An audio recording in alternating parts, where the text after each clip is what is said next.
Hey guys, today I'm gonna show you how to remove object from background in Adobe Photoshop. Okay, let's do it.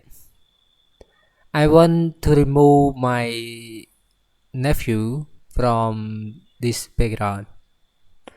First of all, you need to go to select here.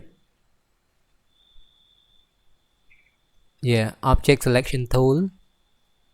Right click and then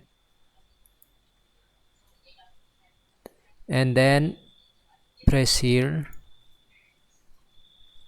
Yeah, after select the object that you want to remove, you need to go to select and then modify and expand. Select and choose 10.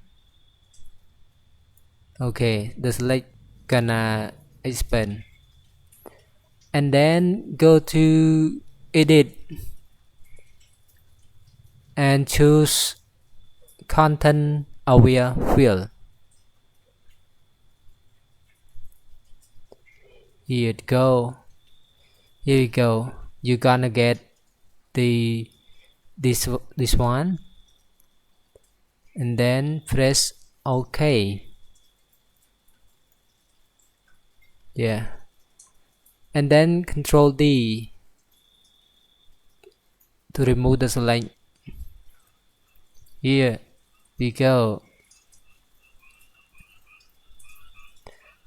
Okay, thanks for watching everyone. If you like the video, please help me to subscribe and leave a like or comment as well. Thank you. Bye bye.